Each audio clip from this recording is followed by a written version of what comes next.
Bismillahirrahmanirrahim. Alhamdulillahirabbil alamin.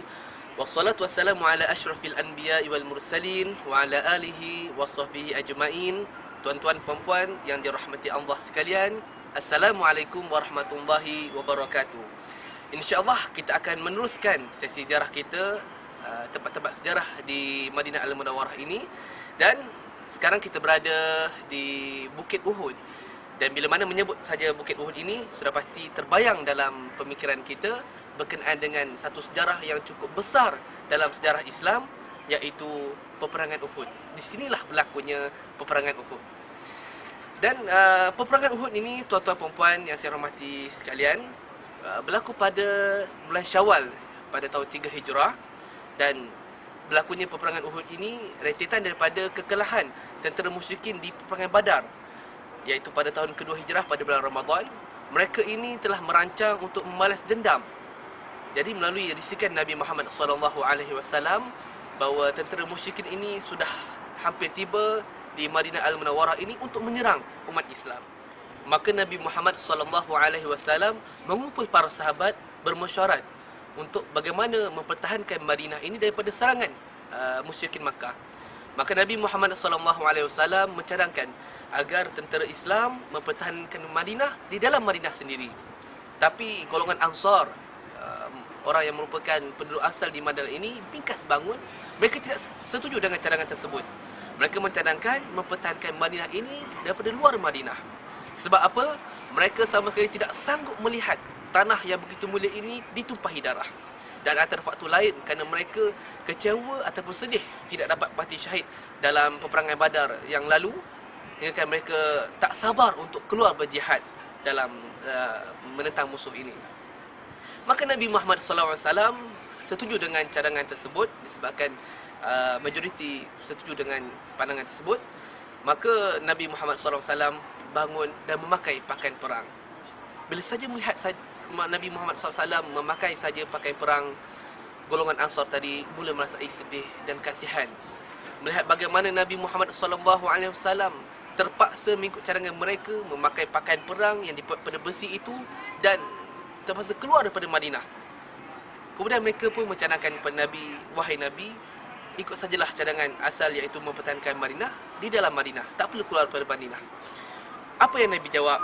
Maka Nabi jawab, apabila Rasulullah SAW pakai saja pakaian perang, maka tidak akan ditanggal pakaian tersebut, hanya menunggu keputusan daripada Allah Subhanahu Wa Taala. Maka Nabi Muhammad SAW dan para sahabat dan bala tenteranya telah bersedia menyusun strategi untuk berhadapan dengan musyrikin Makkah.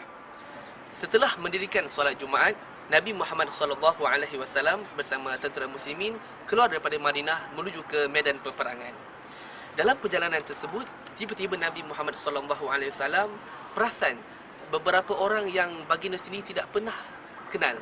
Maka setelah disoal selidik, rupa-rupanya mereka adalah orang Yahudi yang telah dibermasuk oleh Abdullah bin Ubay, iaitu orang munafik.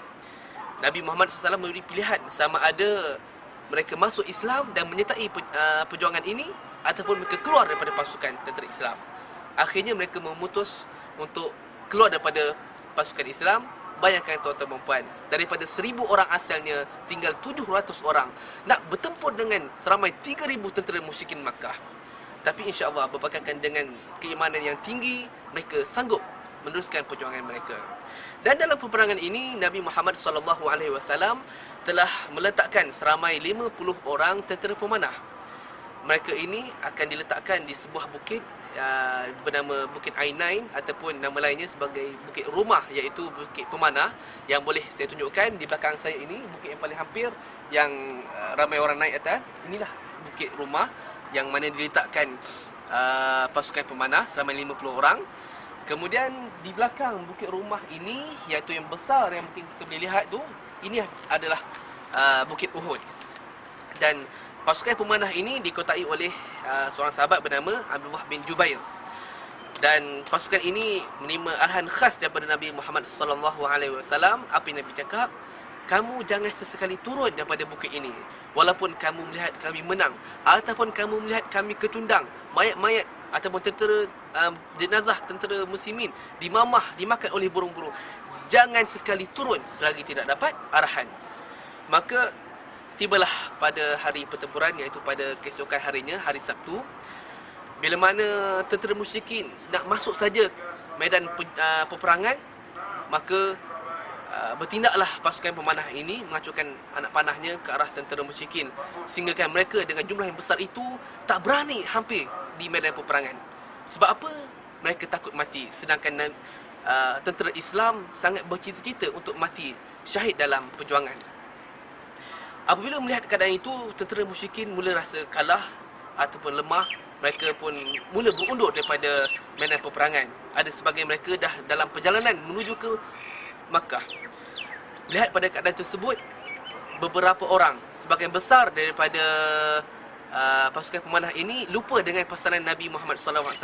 Mereka turun daripada bukit tersebut kerana ingin mengambil harta rampasan perang. Mereka terlupa pesanan Nabi Muhammad SAW. Melihat keadaan tersebut, Khalid Al-Walid ketika itu masih belum masuk Islam. Beliau sebagai tentera berkuda pergi ke belakang bukit dan menyerang beberapa orang ataupun 10 orang ketika itu tentera pemanah yang berbaki di bukit Ainan ataupun bukit Rumah. Dan dalam masa yang sama mereka memanggil kembali tentera musyrikin yang sudah mula bergerak pulang ke Makkah. Dan pada ketika itulah saatnya begitu genting yang menyebabkan Nabi Muhammad SAW, kekasih Allah, dibelasah teruk, diserang dengan begitu kejam, sehingga kan Nabi Muhammad SAW, tubuh baginda yang begitu mulia itu rebah beberapa kali, luka di bahagian lutut dan beberapa tempat lain, sehingga kan beberapa batang gigi Nabi pun patah akibat serangan yang begitu dahsyat tersebut. Dan dalam keadaan begitu tegang, Nabi Muhammad SAW dapat menyaksikan beberapa orang sahabat yang dapat membuktikan tahap keimanan mereka yang begitu tinggi, sanggup mengorbankan nyawa untuk mempertahankan Nabi Muhammad SAW. Seramai 11 orang yang telah bertindak sebagai benteng pada Nabi Muhammad SAW. Mereka syahid dengan cara ini, iaitu apabila datang saja hayunan pedang untuk membunuh Nabi, mereka datang, tubuh mereka menjadi benteng untuk mempertahankan Nabi. Seramai 11 orang yang mati syahid dengan cara ini. Dan dalam masa yang sama, Mus'ab bin Umair yang ditugaskan sebagai pemegang panji Islam, iaitu bendera Islam, yang mana tangan beliau dipancung, kemudian tangan kiri menyambut panji tersebut demi menjaga maruah tentera Islam. Tangan kiri dipancung, maka Mus'ab bin Umair pun memegang mana yang ada, akhirnya beliau dibunuh. Itulah dia antara episod yang boleh kita lihat bagaimana tahap keimanan para sahabat demi mempertahankan Islam, demi mempertahankan Nabi Muhammad SAW. Tuan-tuan perempuan yang dirahmati Allah sekalian, dalam peperangan Uhud ini seramai 70 orang sahabat yang mati syahid. Dan di antaranya ialah bapa saudara Nabi Muhammad SAW, iaitu Sayyidina Hamzah bin Abdul Muttalib. Dan para syuhada tersebut telah ditanam di dalam perkuburan syuhada Uhud, yang kalau kita dapat lihat di dinding yang berjaring tersebut, di situlah mereka disemadikan.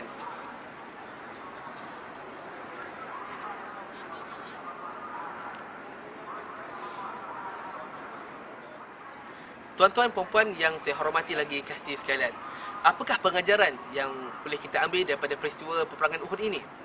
Antara pengajaran yang paling penting ialah bagaimana Nabi Muhammad SAW sebagai seorang pemimpin, apabila ingin membuat satu keputusan, baginda SAW mengajak para sahabat untuk bermesyuarat. Kerana keputusan yang dihasilkan melalui mesyuarat itu insya-Allah mendapatkan keberkatan daripada Allah Subhanahu Wa Taala. Dan Nabi Muhammad SAW sebagai seorang pemimpin tidak menggunakan kuasanya untuk membuat keputusan ikut kehendak sendiri, tapi berdasarkan perbincangan dan pandangan ahli mesyuarat. Yang kedua, bagaimana ketaatan kita kepada pemimpin. Bagaimana peristiwa yang telah ditunjukkan oleh beberapa orang tentera pemanah, mereka telah ingkar arahan Nabi Muhammad SAW. Akhirnya mereka telah menerima padah yang begitu teruk akibat pengingkaran tersebut. Jadi peristiwa ini tidak bermakna kita boleh menghina ataupun mengherdik sahabat yang telah melakukan perkara tersebut. sedangkan mereka telah dijamin masuk syurga. Mereka telah mendapat mati syahid dalam peperangan Uhud tersebut. Dan ini yang perlu kita mengambil perhatian. Sebab apa? Telah ada wujud usaha untuk memburuk-burukkan sahabat Nabi Muhammad SAW. Dan perkara ini telah masuk dalam negara kita. Maka berhati-hatilah sahabat-sahabat, tuan-tuan puan-puan, dengan usaha-usaha sebegini. Yang ketiga, bagaimana kita melihat para sahabat telah membuktikan tahap keimanan mereka yang begitu tinggi, sanggup mengorbankan nyawa mereka demi mempertahankan Islam, demi mempertahankan kekasih Allah Nabi Muhammad SAW. Berbeza dengan apa yang berlaku sekarang ini. Berapa ramai orang, bukan hanya orang kafir, tapi orang Islam sendiri, mereka bukan hanya tidak mengikut sunnah Nabi Muhammad SAW, ada di kalangan mereka yang telah menghina Nabi Muhammad SAW. Banyak dah peristiwa-peristiwa yang menggudiskan hati umat Islam akibat penghinaan kepada kekasih Allah Nabi Muhammad SAW. Jadi mudah-mudahan peristiwa yang kita ikuti ini dapat memberi pengajaran kepada kita. Mudah-mudahan kita menjadi orang yang bertakwa kepada Allah Subhanahu Wa Taala, kita menginsafi dan kita merasakan bahawa perjuangan yang telah dilalui oleh Nabi Muhammad SAW dan para sahabat ini membolehkan Islam telah berkembang seluruh dunia sehingga ke hari ini. Jadi sekadar ini saja dalam pertemuan kita pada kali ini. Kita akan berjumpa di lokasi yang lain. Wabillahi taufiq wal hidayah. Wassalamualaikum warahmatullahi wabarakatuh.